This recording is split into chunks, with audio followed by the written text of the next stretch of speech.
Muy buenas noches a todos. Estamos en este momento dando inicio a nuestro día de oración número 445.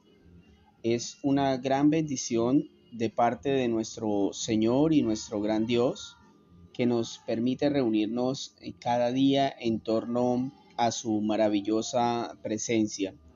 Es un gusto para mí que cada uno de ustedes aparte ese tiempo para estar en la presencia de nuestro Dios. De todas maneras, qué bueno que cada uno pues pueda todos los días sacar ese espacio de tiempo. Sabemos que no es fácil, pero también entendemos que Dios es digno, que su Hijo es digno de que nosotros hagamos ese esfuerzo todos los días. Les pido de igual manera una pequeña disculpa por si escuchan bulla afuera. Bueno, tenemos vecinos que hoy están un poco salidos del cassette. Entonces vamos nosotros a concentrarnos en lo que nos corresponde. Nuevamente les saludo muy especialmente a la hermana Yolanda, al hermano Enrique, Francisco. Dios me los bendiga por estar ya ahí conectados todos los días, por estar atentos al grupo de oración, a cada personita que se nos une. Recordemos que estamos leyendo la Biblia de corrido. Hoy nos encontramos en el capítulo 12 del libro de Jueces. Capítulo 12 del libro de Jueces. El tema de hoy es el poder de la calumnia. Para los que les gusta escribir, el tema de hoy es el poder de la calumnia, para que ustedes lo puedan anotar. Y lo vamos a basar en Jueces 12, vamos a dar un tiempito más para que las personas que todavía no han ingresado lo puedan hacer, aquellos que no han visto el anuncio lo puedan ver. Hermano Dagoberto, muy buenas noches, Dios lo bendiga. Entonces, vamos a dar unos minuticos más. Recordemos, mañana, si el Señor lo permite, estaremos a las 7:10 conectados, concentrados, dispuestos para hacer este grupo para la gloria del Señor. Entonces, por ahora, mis hermanos, les pido que ubiquen el texto en Jueces capítulo 12, ¿sí? Es el texto que vamos a leer el día de hoy, ¿correcto? Y vamos a hacer una oración corta al Señor, pidiéndole que nos ayude, que nos bendiga, que nos dé guía en este día para poder hacer este grupo de oración. Entonces, sin más preámbulo, mi hermano, vamos a hacer esa oración. Bendito Señor, amado Salvador nuestro, te agradecemos en esta preciosa noche porque nos permite reunirnos, Señor, mientras que el mundo se reúne para agradar a Satanás, Señor. Nosotros nos reunimos para agradar a tu Hijo, Señor, para alabar a tu Hijo, Padre. Perdónanos por haber perdido tanto tiempo en nuestra vida, en el mundo, Señor. Hemos sido traídos por ti, Señor. Hemos sido llamados para vivir conforme a tu voluntad, Señor. Y te agradecemos, Señor, por haber abierto este espacio en el cual nosotros podemos descansar en ti, Señor, en el cual nosotros podemos conocerte a ti. Bendito y amado Señor, en un mundo que vive en aflicción, en un mundo que se está cayendo a pedazos, Señor, hoy queremos poner toda nuestra confianza en ti, Señor. Ayúdanos a estar concentrados a pesar de todas las distracciones, del ruido, Señor. Permite que nuestras mentes estén atentas, que nuestros oídos estén agudos a escuchar lo que tú nos quieres decir. Señor, perdónanos en nombre de tu Hijo Jesús, que es quien ha pagado por nosotros, por nuestras culpas, con su propia vida, Señor. Gracias por ese sacrificio perfecto. Permite que hoy tu Espíritu Santo more en nosotros y nos ayude a entender completamente tu palabra. Señor, guíanos a toda la verdad. Por favor, instrúyenos de la mejor manera posible, Señor. Ayúdanos a entenderlo, Señor, por favor. Que cada una de las personas que están conectadas puedan concentrarse, Señor, y entender que es tu palabra la que nos va a hablar, Señor. Gracias, Señor, en el nombre de Jesús. Amén y amén. Iniciamos entonces la lectura. Dice así Jueces capítulo 12. Los hombres de Efraín se alistaron y cruzaron el río hacia Zafón y le dijeron a Jefté: ¿por qué fuiste a luchar contra los amonitas sin llamarnos para ir contigo? Ahora prenderemos fuego a tu casa, contigo adentro. Jefté respondió: mi pueblo y yo estábamos librando una gran contienda con los amonitas, Y aunque yo los llamé, ustedes no me libraron de su poder. Cuando vi que ustedes no me ayudarían, arriesgué mi vida. Marché contra los amonitas y el Señor los entregó en mis manos. ¿Por qué pues han subido hoy a luchar contra mí? Entonces Jefté reunió a todos los hombres de Galaad y lucharon contra los de la tribu de Efraín. Los de Galaad derrotaron a los de la tribu de Efraín porque estos les habían dicho: ustedes los galaditas son renegados de Efraín y Manasés. Los galaditas ocuparon los vados del Jordán que conducen a Efraín, y cada vez que alguien o algún sobreviviente de Efraín decía: déjenme cruzar, los hombres de Galaad le preguntaban: ¿eres tú de la tribu de Efraín? Si él contestaba no, ellos decían: muy bien, di Shibolet. Si decía Sibolet, porque no podía pronunciar la palabra correctamente, lo agarraban y allí mismo en los vados del Jordán lo degollaban. En aquella ocasión murieron 42,000 de la tribu de Efraín. Jefté gobernó a Israel durante 6 años.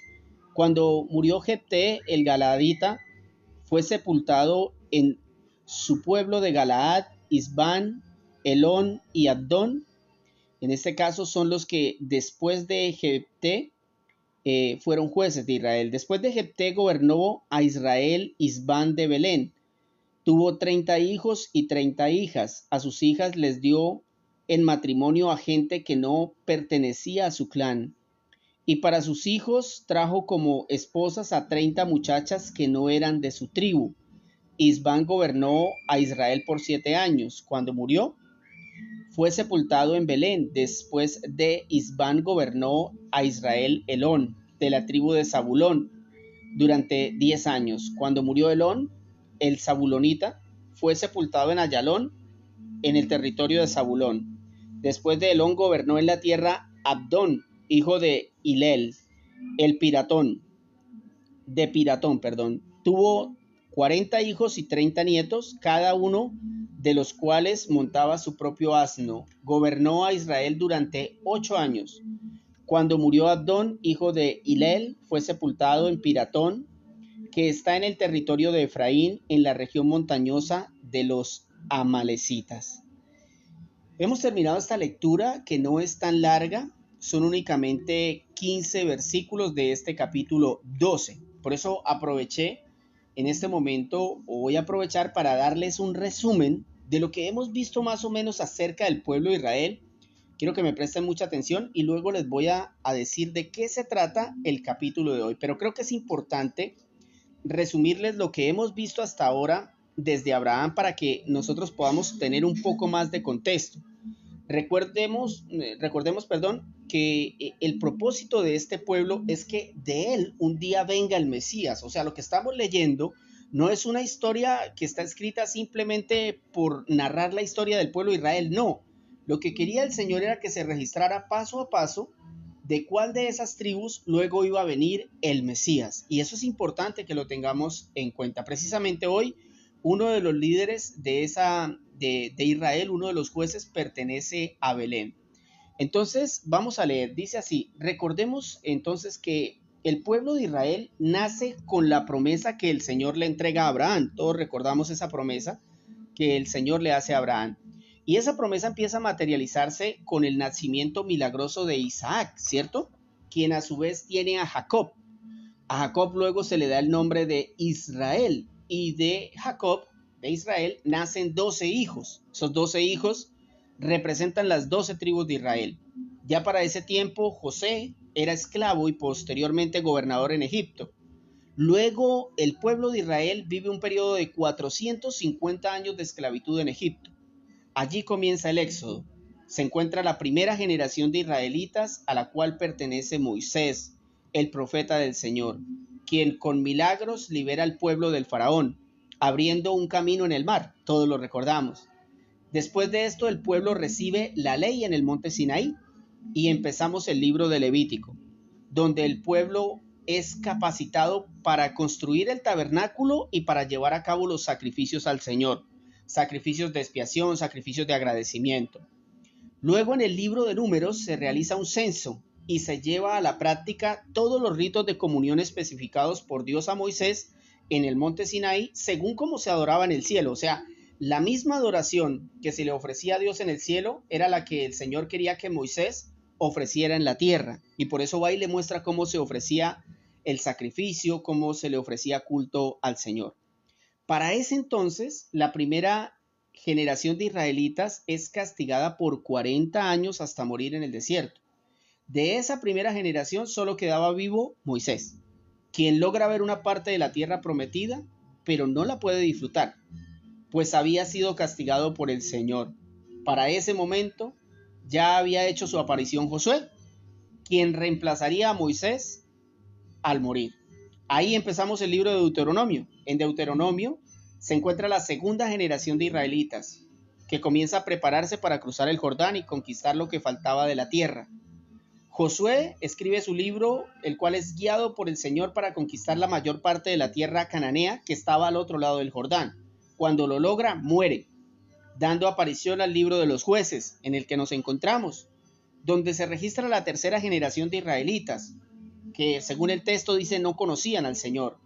Estos jueces o este libro nos muestra el liderazgo de 12 jueces en un periodo de 350 años. Otoniel, Ahod, Sangar, Débora, Gedeón, Tola, Jair, Jefté, que es el que vamos a trabajar hoy, Ibzán, Elón, Abdón y Sansón, que lo veremos mañana. Esto quiere decir que en este periodo aparecieron por lo menos 4 generaciones más de israelitas. Entonces, si usted hace la cuenta, iban 3. Más o menos hasta este momento iban 7 generaciones del pueblo de Israel.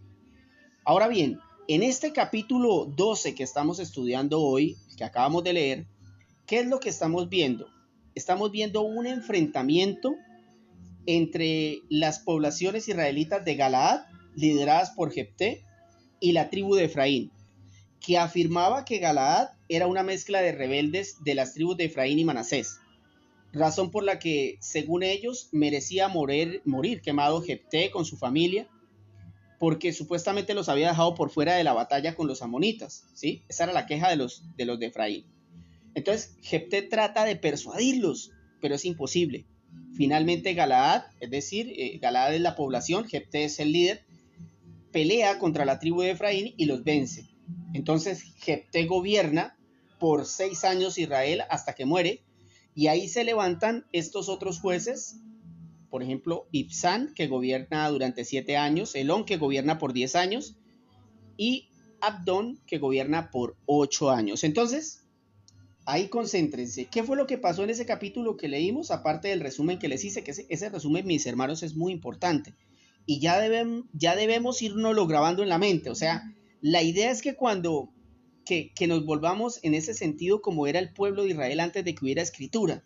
¿Sí saben ustedes eso? Cuando no había escritura, el pueblo de Israel todo lo transmitía verbalmente. Todo. Es decir, ellos se sabían de memoria los 5 primeros libros de la Biblia. De memoria, los tenían ahí en la cabeza.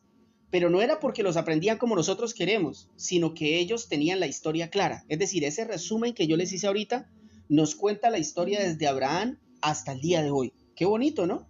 Entonces, en menos de media hojita puede uno resumir la historia. Un día de estos coja usted una hoja y diga, voy a ver si soy capaz de escribir la historia desde Adán a ver hasta dónde soy capaz. A ver hasta dónde soy capaz de escribir los eventos que más o menos sucedieron. Obviamente usted no va a escribir todos los capítulos, pero que usted sea capaz como de escribir la historia y decir, oiga, sí, ya conozco lo que pasó en la Biblia, el orden cronológico de las cosas. Eso sería muy bonito. Y les decía que en este capítulo lo que estamos viendo es a Galaad y a la tribu de Efraín enfrentadas por una calumnia. De ahí el título, ¿no? Que vimos el día de hoy, el poder de la calumnia, ¿verdad? Ese es el título del tema del día de hoy. Algo que a mí me llamó la atención es la capacidad que tenemos los hombres para mentir. Y cuando digo hombres me refiero a hombres, mujeres, niños. Todos tenemos una capacidad impresionante para mentir y para justificar la violencia. Por ejemplo, lo que sucede en este momento en Afganistán, no sé si ustedes han visto noticias, pero hay un país en Medio Oriente llamado Afganistán, ¿cierto? Es un país en el que hace ya creo 20 años el gobierno de los Estados Unidos, después de lo que sucedió en las Torres Gemelas, lo invadió y colocó un ejército allí, ¿cierto? Ese ejército fue quitado bajo la mentira de que iban a proteger ese ejército y de permitir supuestamente un gobierno democrático.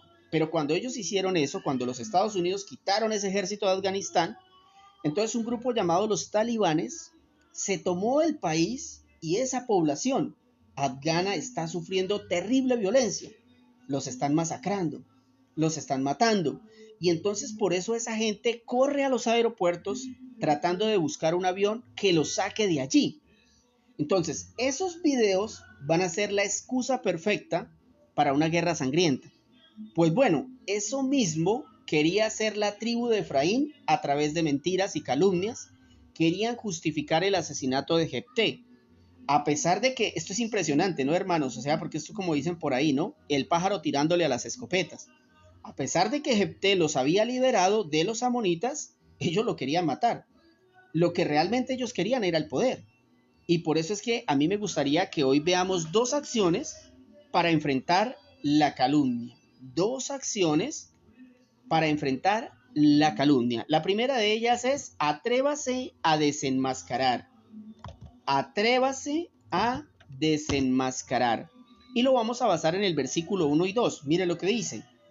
Los hombres de Efraín se alistaron y cruzaron el río hacia Zafón y le dijeron a Jefté: ¿por qué fuiste a luchar contra los amonitas sin llamarnos para ir contigo? Ahora prenderemos fuego a tu casa contigo adentro. Respondió Jefté: mi pueblo y yo estábamos librando una gran contienda contra los amonitas, y aunque yo los llamé, ustedes no me libraron de su poder. Atrévase a desenmascarar la calumnia, mis hermanos. Lo que hizo Jefté acá es un ejemplo de cómo un cristiano debe afrontar las calumnias, las mentiras, las herejías. Y por eso es muy importante revisarlo, porque lo primero que hace Jefté, ¿qué es? Guardar silencio para escuchar la calumnia. ¿Qué tal es usted para guardar silencio? ¿Es usted de los que no espera, sino dice lo primero que le sale de su boca? Y esto lo digo de verdad porque hay personas que no saben guardar silencio y que por el contrario caen de inmediato en la trampa de la discusión. O sea, no esperan a que la otra persona se exprese, ponga su punto de vista, sino que de una vez reaccionan de manera violenta. Y precisamente eso es lo que nos tiene que enseñar este texto, ¿no? Entonces, muchas veces nosotros, cuando actuamos de esa manera, cuando alguien viene a calumniarnos, cuando alguien dice una mentira, entonces nosotros hacemos quedar el nombre de Cristo por el piso, porque no hay ningún cristianismo que se demuestre en nuestra vida. Muchos contestan de una vez con groserías, con violencia física, y eso es grave, mis hermanos. Entonces, qué bonito que nosotros podamos primero escuchar a esa persona, dejarla que exprese todo lo que tenga que decir, pero tan pronto termine, entonces podemos hacer como Jefté. ¿Qué hizo Jefté? Apenas los efraimitas lo acusaron, él explicó que cuando eso sucedió, él estaba en una situación de vida o muerte, en una guerra contra los amonitas, y que él sí pidió ayuda a Efraín, pero Efraín se negó a darle ayuda, o sea, los desenmascaró. Nosotros como cristianos debemos primero pedir ayuda al Espíritu Santo para defendernos de la calumnia, de las herejías, de las mentiras. Precisamente, mis hermanos, me acordaba que hace unos días estaba predicando a una persona y esa persona me decía: pues yo soy cristiano, yo asisto a la iglesia tal, tengo sueños de parte de Dios, me decía esta persona, me levanto a las 4 de la mañana a orar todos los días y yo sé que el Espíritu Santo está conmigo. Esas eran las palabras de este cristiano. Al mismo tiempo, mientras conversábamos, me dijo: yo creo que María es mi intercesora. Yo creo que María es mi intercesora. ¿Sí me están escuchando, hermanos? ¿Me están poniendo atención? No se distraigan con nadie. Y qué importante, mis hermanos, porque fíjense que esta persona me está diciendo que asiste a una iglesia cristiana, ¿no? Que tiene sueños de parte de Dios, que se levanta a las 4 de la mañana a orar, que tiene el Espíritu Santo adentro, pero que cree que María es la intercesora entre Dios y los hombres. Por supuesto, yo la dejé de terminar de decir esa mentira contra Cristo, porque aquí cabe aclarar que la mentira no era contra mí, la calumnia aquí era directamente contra Cristo. y con mucho respeto la llevé a la Biblia. Y le dije, a ver, hermana, leamos primera de Timoteo capítulo 2, versículo 5. ¿Qué dice? Porque hay un solo mediador entre Dios y los hombres, Jesucristo hombre. Clarito. Le dije, ¿qué dice ahí? Que hay un solo mediador. No son dos, no son tres, no. Es uno solo y según el texto es Jesucristo. Y luego la llevé a Juan 14, 6. Porque es que nosotros debemos aprender a defender de las calumnias con la Biblia y no con nuestras palabras. Entonces le dije, ahora leamos Juan 14, 6. Yo soy el camino, está hablando Cristo, la verdad y la vida, le contestó Jesús. Nadie llega al Padre sino por mí. O sea, yo le dije, ¿y ahora? ¿Y ahora? ¿Qué hacemos? ¿Va a seguir creyendo usted que María es la mediadora entre Dios y los hombres? Después de explicarle la Biblia, el manual de Dios, donde encontramos respuesta a nuestras dudas, ella quedó sin palabras. Y le agregué lo siguiente. Le dije, mire, usted tiene que revisar en qué ha creído. Porque es muy probable que si usted muriera hoy, no se iría al cielo. No se iría al cielo. Y este tipo de cosas, mis hermanos, se presentan más de lo que a ustedes les parece en sus vidas. Lo que pasa es que muchos de nosotros, cuando nos reunimos con un grupo de amigos, con un grupo de familiares, como por ejemplo hoy festivo, entonces hablamos muchas cosas, ¿cierto? Y pasamos por encima las mentiras. Alguien puede decir mentiras acerca de Dios y nosotros como si nada, ¿cierto? Como si nada pasara. Hay personas que vienen y hablan mal de Jesús, hablan mal de Dios y nosotros como si nada. Supuestamente somos cristianos. Y tenemos que atrevernos a desenmascarar, porque fue lo que hizo acá Jefté y es lo que el Señor nos ha enseñado. Es lo que el Señor nos ha dicho a través de su palabra. Entonces, qué bonito que nosotros aprendamos a desenmascarar, ¿sí? Esa es la primera acción para enfrentar la calumnia. Y la segunda acción para enfrentar la calumnia es enfrente las consecuencias. Enfrente las consecuencias. Dice el versículo 3 al versículo 4. Dice, cuando vi que ustedes no me ayudarían, arriesgué mi vida. Marché contra los amonitas y el Señor los entregó en mis manos. ¿Por qué, pues, han subido hoy a luchar contra mí? Entonces Jefté reunió a todos los hombres de Galaad y lucharon contra los de la tribu de Efraín. Los de Galaad derrotaron a los de la tribu de Efraín porque estos les habían dicho, ustedes los galaditas son renegados de Efraín y de Manasés. Esa era la calumnia. Pero cuando Jefté denunció la calumnia, la desenmascaró, ahora tendría que enfrentar las consecuencias, porque ahora se tendría que enfrentar contra la tribu de Efraín. Podemos ver claramente entonces que la decisión de Jefté de desenmascarar las mentiras de la tribu de Efraín causó una batalla. Entonces la enseñanza es clara. Siempre que usted desenmascare la mentira, la calumnia, habrán consecuencias y a veces van a ser graves, como en este caso. Pues eso fueron, según el texto, 42,000 personas muertas. Y esto es una prueba definitiva, escúcheme bien, mi hermano, esto es una prueba definitiva de que el cristianismo de nuestros días es uno de los más fríos de la historia. La verdad se las digo, hermanos, y también esta palabra es para mí. Esta es la prueba definitiva de que el cristianismo actual es uno de los más fríos de la historia. ¿Por qué? Porque es que nosotros no somos atacados por nadie. En este tiempo el cristianismo es aceptado en la sociedad porque como no se defiende la verdad, cada quien tiene la suya. Mire, basta con ver muchas iglesias donde van artistas seculares. Artistas que el día anterior, un sábado, dieron un concierto donde se drogaron, donde se emborracharon, tuvieron sexo y el domingo van a culto. Y nadie en esas iglesias se atreve a desenmascarar el pecado de esa persona. Nadie. Porque le temen a las consecuencias. Y de la misma manera sucede en los hogares, donde por temor a las consecuencias permitimos que la mentira y la calumnia hagan parte de los hogares cristianos. Entonces a veces como que comenzamos a diferenciar. Ay, no, esta mentira no fue tan grande. Ay, esta calumnia no fue tan... No, eso fue normal. Y solemos mirar mucho la calumnia y la mentira del otro, pero no tanto la nuestra. Entonces yo creo que sería bueno primero revisar las nuestras y luego sí tratar de trabajar en las de los demás. porque de verdad que es algo que está pasando literalmente. O sea, mis hermanos, es que cuando usted lee la Biblia, de tapa a tapa se da cuenta que el pueblo de Dios siempre fue perseguido. Entonces la pregunta es ¿por qué nosotros no somos perseguidos? Pues es muy sencillo, porque nosotros no desenmascaramos al mentiroso y porque nosotros no enfrentamos las consecuencias, porque no hicimos lo primero. Entonces, eso ya debería llevarnos a pensar si estamos haciendo las cosas para la obra del Señor. La pregunta que deberíamos hacernos es la siguiente: ¿será que Cristo se agrada de nuestra conducta hoy en día? O sea, cuando nosotros no desenmascaramos al mentiroso, de cuando nosotros no enfrentamos las consecuencias, ¿será que Él se agrada? Y una pregunta secundaria que salta de una vez es, ¿será mejor sufrir las consecuencias de desenmascarar al mentiroso en este mundo o ser desenmascarados por Cristo en el día del juicio? ¿Qué será mejor? Hágase esa pregunta y medítela hoy en su mente, en su corazón. ¿Qué será mejor?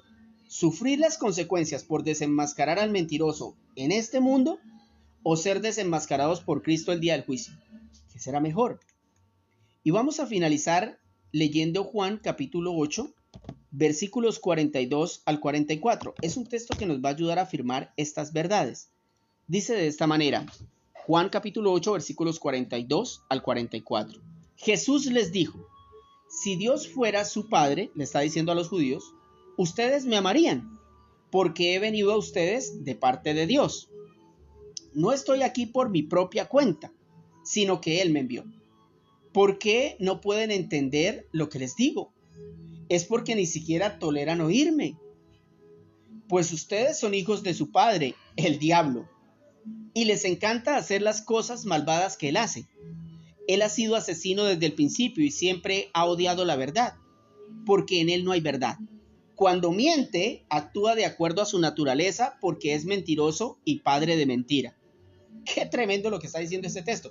Y a mí me gustaría que cuando tenga tiempo usted lea este texto con detenimiento y aquí usted se puede sentir identificado, pero muchas de las personas que dicen seguir a Jesús y ser hijos de Dios puede que no lo sean, puede que su padre sea el diablo, porque es que mire, hay personas que, por ejemplo, cuando están en las cosas de Dios, entonces les entra rabia, entonces empiezan a hacer otras cosas, se distraen, se duermen, se van a contestar llamadas, se van a atender mensajes de chat, hacer un montón de cosas. Y lo que está diciéndoles acá Jesús a los judíos es claro, o sea, porque ellos venían diciéndole al Señor, es que nosotros somos hijos de Dios. Y entonces Él les dice, si Dios fuera su Padre, ustedes me amarían. Pues imagínense la ceguera tan grande que tenían al Mesías enfrente, el que estaban esperando, aquel por el que había luchado Jefté para que el pueblo de Israel prevaleciera hasta que viniera el Mesías, pero ellos no lo reconocieron. Y eso que él había cumplido todas las profecías. Y entonces él dice, ustedes me amarían porque he venido a ustedes de parte de Dios. No estoy aquí por mi propia cuenta, sino que Él me envió. ¿Por qué no pueden entender lo que les digo? Es porque ni siquiera toleran oírme. Es que muchos no toleran a Dios.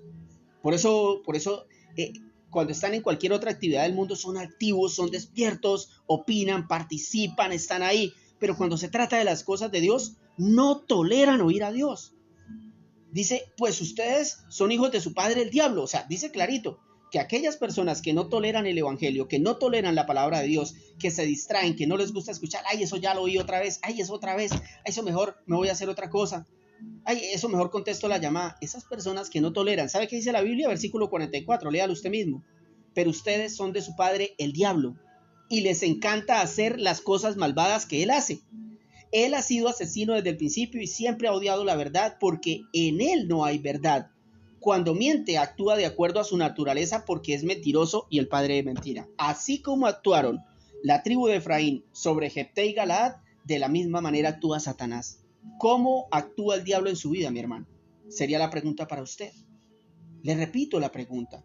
¿Usted qué desea? ¿Sufrir consecuencias en este mundo por desenmascarar a un mentiroso, por predicar la verdad? ¿O sufrir las consecuencias en el juicio por parte de Dios cuando Él desenmascare que usted jamás fue capaz de predicar el evangelio ni de predicar la verdad de Cristo? ¿Qué preferimos nosotros? Vamos a orar, mis hermanos, pensando en esto que el Señor nos acabó de enseñar quiero que pongan en sus mentes algunos motivos de oración para toda nuestra vida.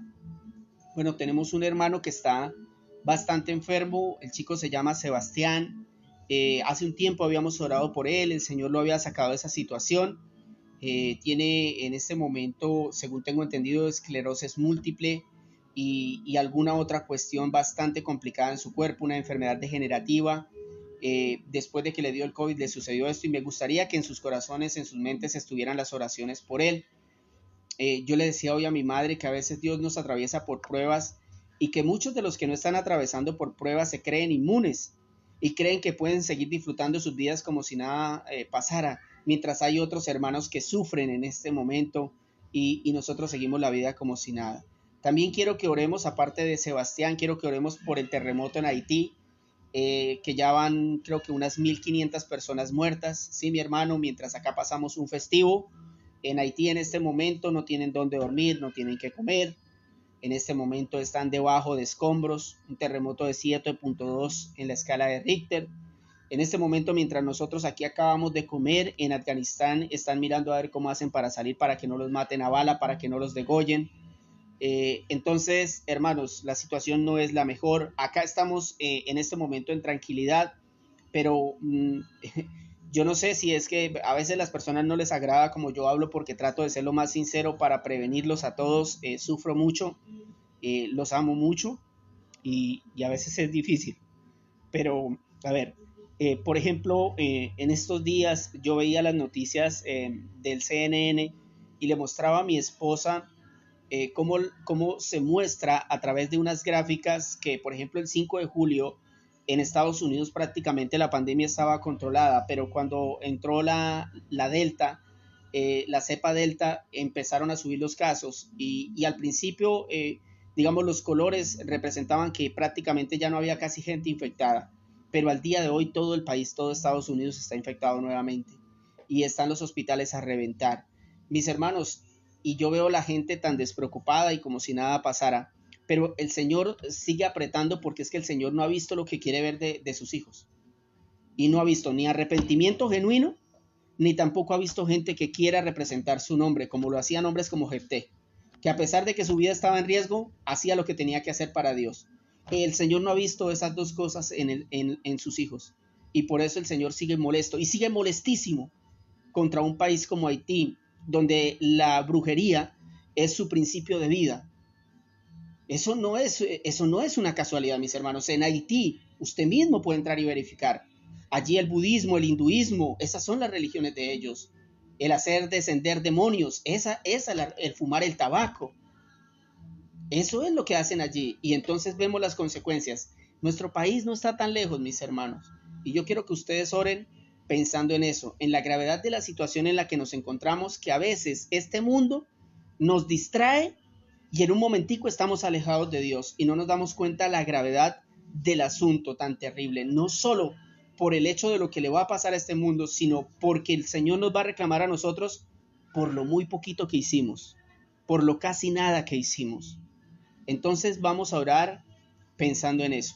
También vamos a orar, por supuesto, por el tema de las basuras, que sabemos en este momento que hay un problema de recolección de basuras. Al parecer ya hubo alguna solución y aplazaron unos 6 meses para seguirla recogiendo mientras dan solución, pero igual oremos al Señor, porque el Señor está tan enfadado que hasta en eso quiere hacernos ver que de verdad estamos mal, hermanos. De verdad el Señor está haciendo todo lo posible para que nosotros veamos la maldad en nosotros y podamos avanzar en la fe, pero necesitamos corazones entregados al Señor, corazones arrepentidos, necesitamos gente dispuesta a trabajar en la obra del Señor.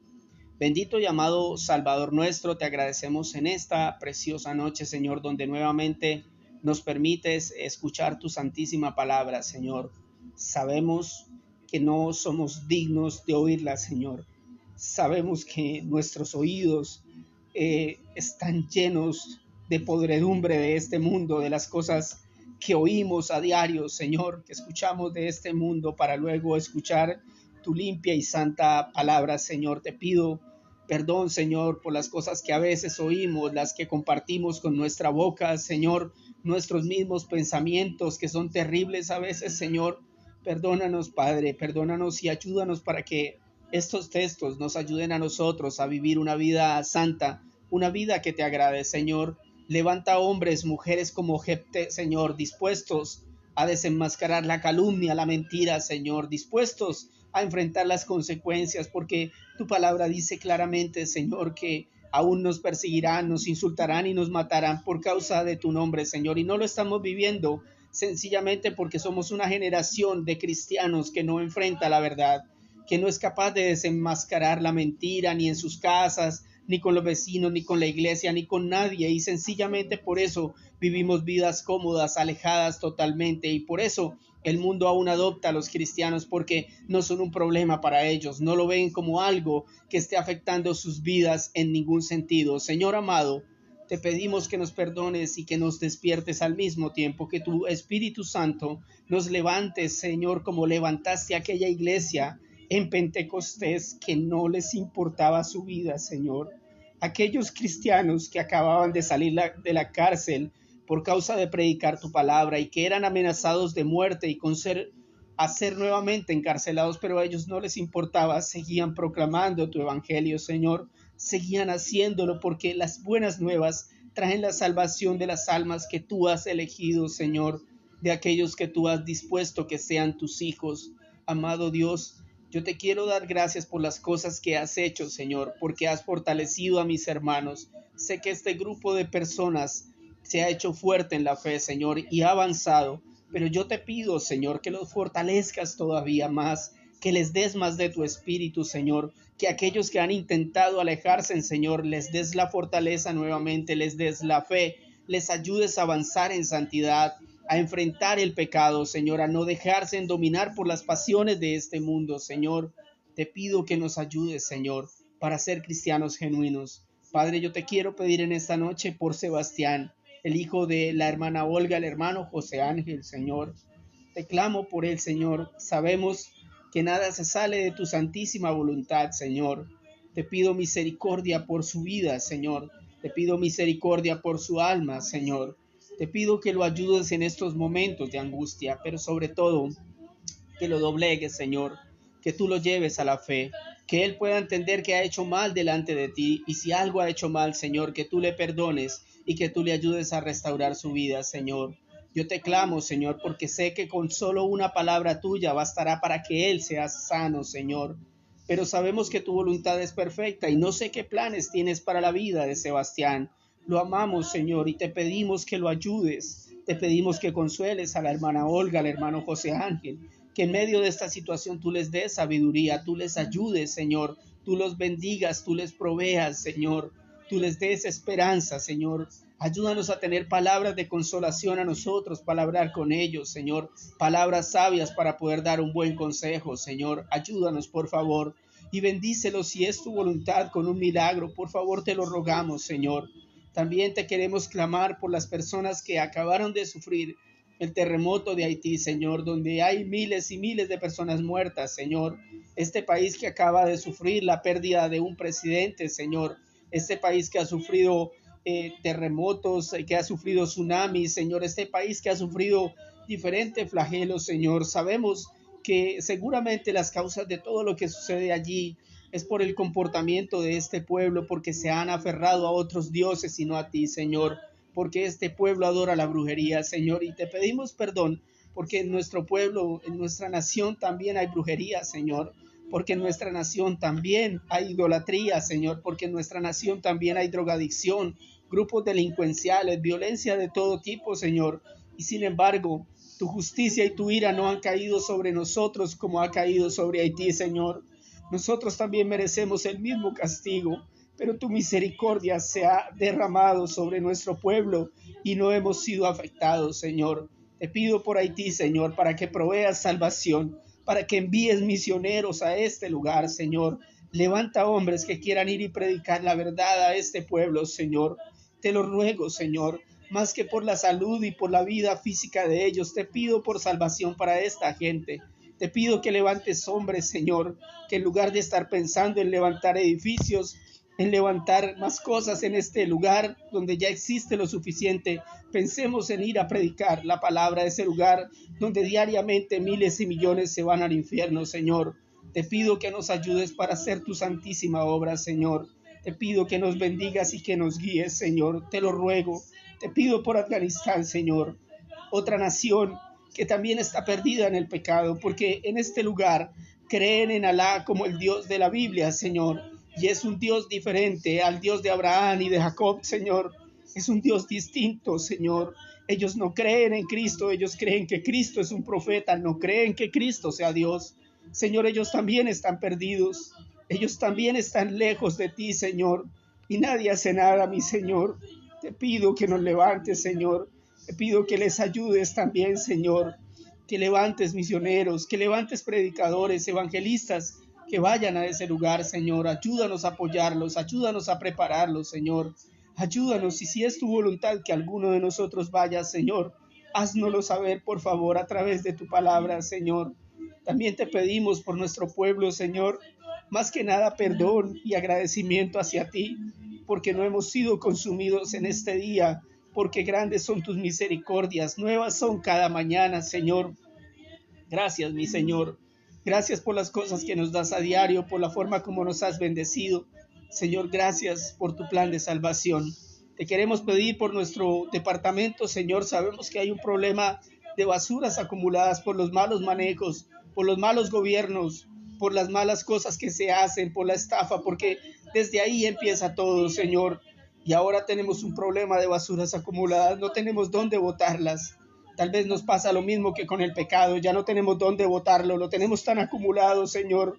Perdona nuestro pecado, Señor, y ayuda a nuestro municipio para que podamos encontrar un lugar donde echar esa basura, Señor. Ayúdanos, Señor, para que los gobernantes puedan encontrar soluciones frente a este flagelo. Padre, te sigo clamando por aquellos que han fallecido, Señor, y que en este momento han dejado familiares con duelo, Señor. Te pido que les ayudes, Señor. Te pido que les consueles, que les bendigas en este momento con tu salvación, Señor. Que tú seas el consolador en medio de su duelo por la pérdida de un familiar, de un amigo, Señor. Bendito sea tu santísimo nombre, Padre amado. Te glorificamos, te honramos, te bendecimos, Señor, y te pedimos que te glorifiques en nuestras vidas y que hagas conforme a tu santa voluntad, Señor. Ayúdanos a vivir, Señor, vidas agradables a ti. Ayúdanos a apartarnos de la maldad de este mundo. Manténnos firmes, Señor, hasta el último día, Padre. Estas cosas, Señor, te las queremos pedir en el precioso y bendito nombre de Jesús. Amén y amén. Mis hermanos, muchas gracias en esta noche por permitirnos estar por estar todos en el grupo de oración. Que el Señor me los bendiga mucho. Si así Él lo permite, mañana estaríamos a las 7:10. Que estén muy bien.